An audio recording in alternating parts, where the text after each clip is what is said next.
All right, so we're diving into some pretty heavy stuff today. Yeah, And honestly, this whole Justin Baldoni situation has been like a roller coaster, right? absolutely. I mean, talk about a twist you don't see coming, right? I know.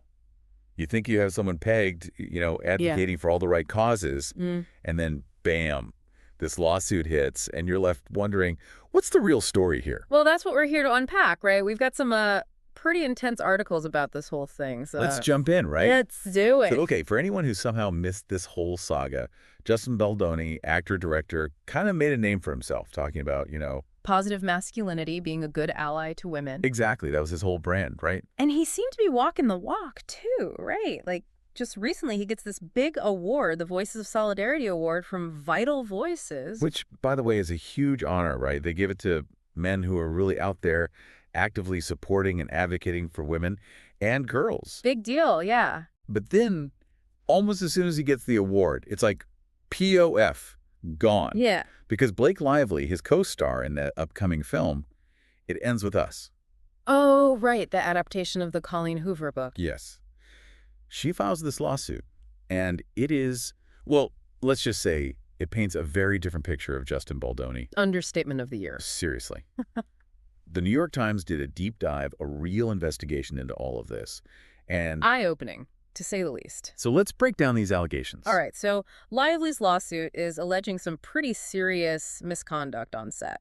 Like, actually serious. Yeah, we're not talking about, a bad joke here and there. Yeah. She's accusing Baldoni of straight-up sexual harassment. Okay, so what exactly does that entail?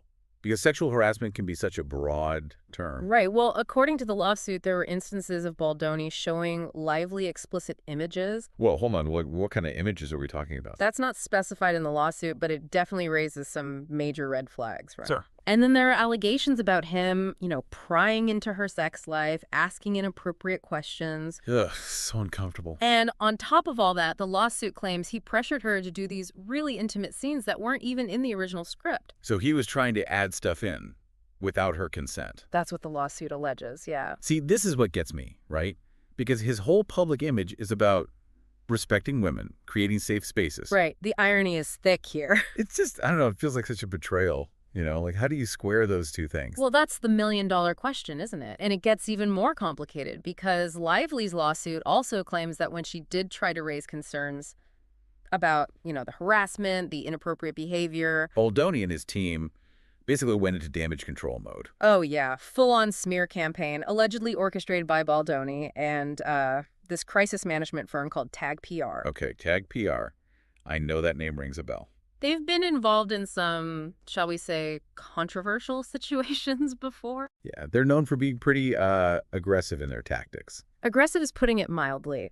They've been accused of planting stories in the media, manipulating narratives, all to protect their clients' reputations, no matter the cost. So we're talking about a firm that's basically in the business of shaping public perception, even if it means twisting the truth. That's the gist of it, yeah. And it's interesting because Vital Voices, the organization that gave Baldoni the award, they actually cited these alleged PR tactics in their decision to rescind it. Oh, absolutely. Their statement was very pointed. Like, the communications among Mr. Baldoni and his publicists included in the lawsuit and the PR effort they indicate are alone, contrary to the values of Vital Voices and the spirit of the award. So basically, even if the harassment allegations hadn't come out, the way he and his team allegedly handled the situation was enough for them to say, nope, not cool. Exactly. They were basically saying, this kind of behavior, this manipulative PR stuff, goes against everything we stand for. And the fallout for Baldoni has been pretty swift, right? Oh yeah, domino effect.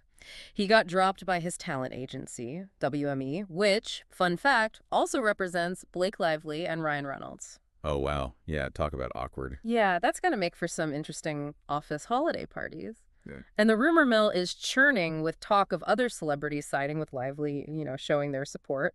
But nobody's naming names just yet. Which honestly makes sense, right? Hollywood is all about relationships. Right. And taking sides publicly can be career suicide. For sure. But it does speak volumes that people are, at least privately aligning themselves with Lively. So where does this leave us? We've got these serious allegations, potential smear campaign, and a whole lot of questions about power dynamics in Hollywood. Right. Because let's be real, a director, especially one who's also your co-star, has a ton of power over an actor, especially someone who's maybe not as established. Especially a woman in Hollywood. But Yeah, it takes a lot of courage to speak out against that kind of power imbalance, knowing the potential repercussions. And then you add in this whole layer of media manipulation. And it's like, how can we as viewers even know what to believe anymore? It makes you wonder how much of what we see about celebrities is genuine and how much is just carefully crafted PR spin. It really throws a wrench into that whole cancel culture debate, doesn't it? No, yeah, huge wrench.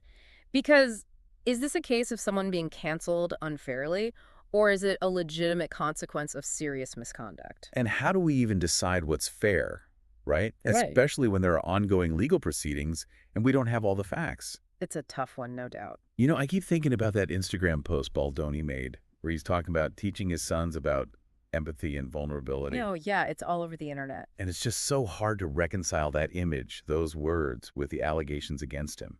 It makes you question everything, doesn't it? Definitely makes you think. Makes you wonder, are we, the public, too quick to buy into the images celebrities present? Are we too trusting?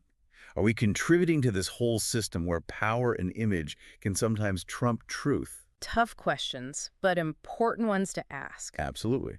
And for our listeners out there, we're not here to tell you what to think. What we want is for you to think critically, to look beyond the surface, and to really grapple with these questions. How do we reconcile these allegations with Baldoni's public persona? Does this case make you reconsider the messages promoted by certain celebrities? There's a lot to unpack here. And we encourage you to do your own research, to read those New York Times articles, to explore different perspectives. From your own opinions. Because at the end of the day, that's all we can do, right? Keep questioning, keep learning, and hopefully keep pushing for a more just and equitable world. I'll drink to that. Cheers to that. Cheers.